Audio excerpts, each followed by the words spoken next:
Assalamualaikum warahmatullahi wabarakatuh. Waalaikumsalam warahmatullahi wabarakatuh.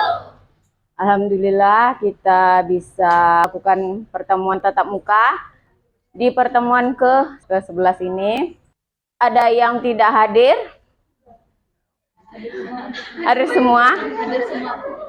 Oke, pada pertemuan ke-11 ini kita akan membahas tentang bahan ajar. Bahan ajar ini adalah merupakan komponen penting dalam pendidikan yang berfungsi sebagai jembatan antara kurikulum dengan proses pembelajaran. Seperti nama mata kuliah kita, yaitu telaah kurikulum dan pembelajaran. Pada pertemuan-pertemuan sebelumnya kita sudah membahas menelaah kurikulum itu, apa definisi kurikulum, apa saja komponen yang ada dalam kurikulum, apa saja prinsip-prinsip kurikulum, apa saja kurikulum yang pernah berlaku di Indonesia, sejarah-sejarah kurikulum, sampai sekarang kurikulum merdeka. Nah, sekarang kita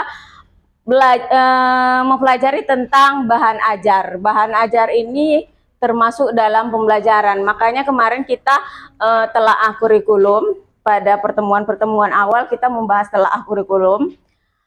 Setelah UTS itu kita fokus ke pembelajarannya, yaitu bahan ajar. Capaian pembelajaran mata kuliah kita atau kemampuan akhir materi kita hari ini, yang pertama adalah menjelaskan pengertian bahan ajar, mengidentifikasi fungsi bahan ajar bagi guru, siswa, dan pemerintah, kemudian menguraikan komponen penyusun bahan ajar, mengklasifikasikan jenis bahan ajar, dan yang terakhir memahami prosedur pengembangan bahan ajar. Tujuan dan manfaat materi kita hari ini adalah memahami konsep, fungsi, dan pengembangan bahan ajar dalam konteks pendidikan. Nanti kita akan membuat bahan ajar secara berkelompok, tapi sebelumnya kita bahas dulu apa sih bahan ajar itu. Pengertian bahan ajar. Bahan ajar adalah segala bentuk materi maupun media yang disusun secara terstruktur dan sistematis sesuai dengan kurikulum. Digunakan sebagai sumber belajar bagi siswa dan panduan bagi guru dalam proses pembelajaran. Jadi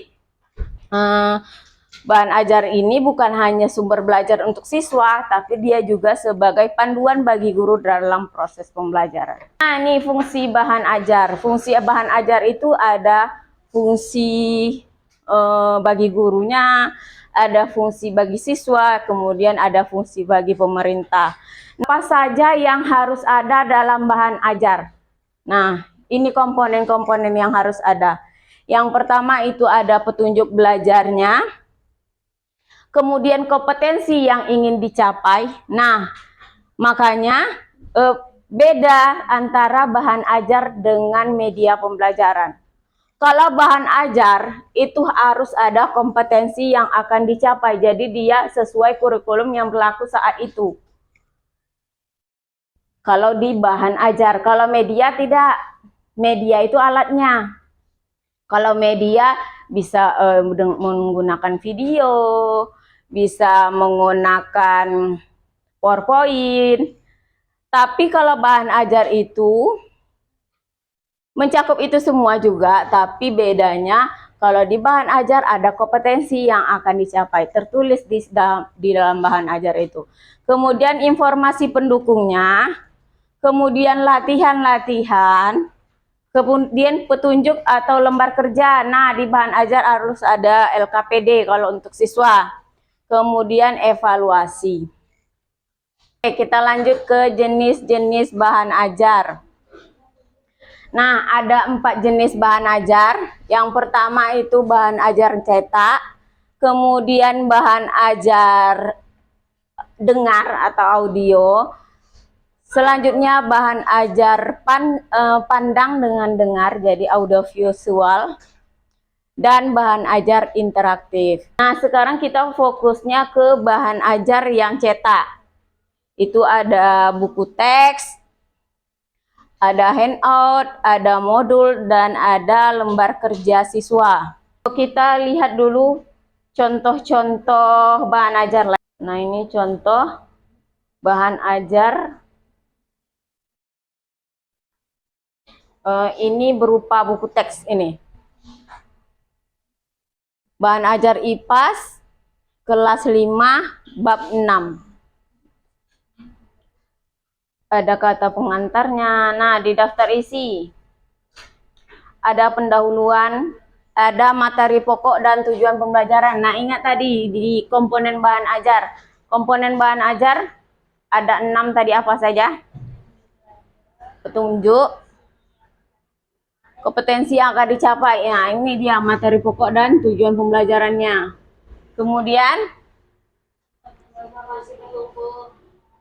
informasi pendukung. Nah, ini bisa deskripsi bahan ajar AnyFlip. Dia pakai aplikasi AnyFlip untuk mengajarkannya. Kemudian ada latihan. Nah, ini ada evaluasinya di sini. Kemudian petunjuk dan lembar kerja. Oh, ini kegiatan peserta didik. Nah, ini cara pengembangan bahan ajarnya. Nah, yang pertama itu analisis. Cara pengembangan bahan ajar yang pertama itu analisis. Analisisnya ada apa saja? Analisis kurikulumnya, analisis sumber belajarnya, analisis materi yang digunakan, analisis karakter siswa. Nah, di perencanaan ini menyusun peta bahan ajar, membuat struktur bahan ajar, identitas bahan ajarnya, kemudian petunjuk belajarnya. Di pengembangan itu kita lampirkanlah apa-apa saja isi kerangka itu. Makanya di pengembangan itu membuat prototipe bahan ajarnya. Selanjutnya, langkah yang keempat adalah evaluasi. Nah, evaluasi ini ada telaah oleh para ahli, kemudian uji coba kelompok kecil dan uji coba kelompok besar. Nanti sudah kita mengembangkan bahan ajarnya. Ini sudah ada nih bahan ajarnya nih. Misalnya tadi bahan ajar yang seperti tadi kayak buku teks misalnya. Nah, itu kita telaah oleh para ahli. Para ahlinya ada ahli materi, ada ahli media,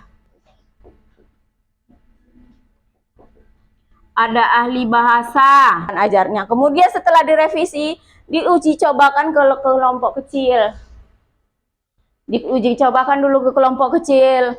Bisa enggak bahan ajar ini dipakai? Kalau di kelompok kecil sudah oke, baru kita uji cobakan ke kelompok besar. Kalau sudah oke di kelompok besar, baru setelah itu revisi.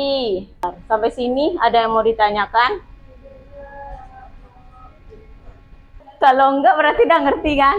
Nah, kita buat kelompok, kemudian kita diskusikan jenis bahan ajar apa yang mau dipakai. Kemudian kelas mau pakai gelas berapa, jenisnya mau jenis apa, kemudian kelas, kemudian mata pelajarannya apa, karena kita sudah kurikulum merdeka. Mata pelajarannya berapa, kalau mau satu bab boleh, kalau mau satu topik berapa.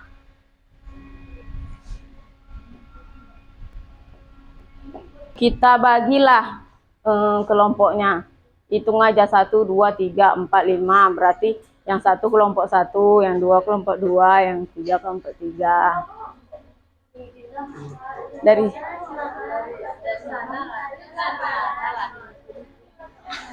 sini 1, 2, 3, 4, 5. Nah, tadi kita sudah berdiskusi tentang jenis-jenis bahan ajar apa yang akan kita buat.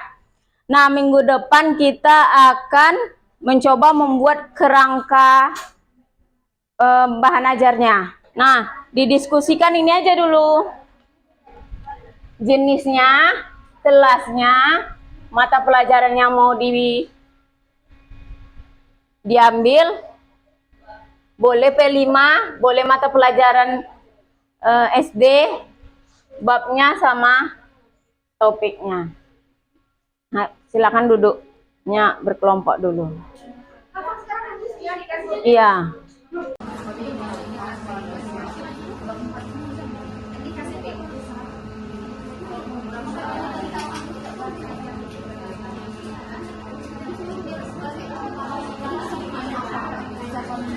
Warahmatullahi wabarakatuh. Kami dari kelompok 8 akan menjelaskan mengenai modul ajar yang akan kami buat. Pertama, jenisnya kita membuat modul ajar. Kelasnya kelas 4 fase B, mata pelajarannya IPAS, bab. Bagaimana melakukan semua bulan kita? Itu Topik mau satu bab.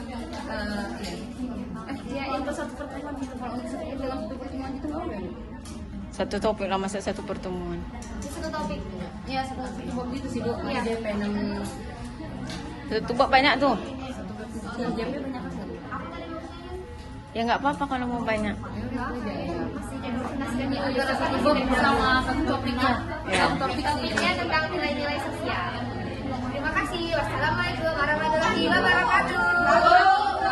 Baik, assalamualaikum warahmatullahi wabarakatuh. Waalaikumsalam warahmatullahi Juga akan mengerjakan tugas ulang kurikulum, yaitu video pembelajaran. Di video pembelajaran itu kami mengambil materi dari kelas 4 fase B di bab 6 mata pelajaran IPAS, dan itu materi bab 6-nya Indonesia Kaya Budaya untuk di topik B, yaitu kekayaan budaya Indonesia. Sekian, terima kasih. Assalamualaikum warahmatullahi wabarakatuh. Waalaikumsalam Kami warahmatullahi dari wabarakatuh. kelompok 6 kami mengambil jenis modul ajar kelas 4 mata pelajaran IPAS bab 7 topik aku dan kebenaran. Terima kasih. Sampai di sini ada yang mau ditanyakan? Oke, kita tutup pelajaran kita. Kesimpulan materi kita hari ini adalah bahan ajar merupakan komponen penting dalam pendidikan yang berfungsi sebagai jembatan antara kurikulum dan proses pembelajaran.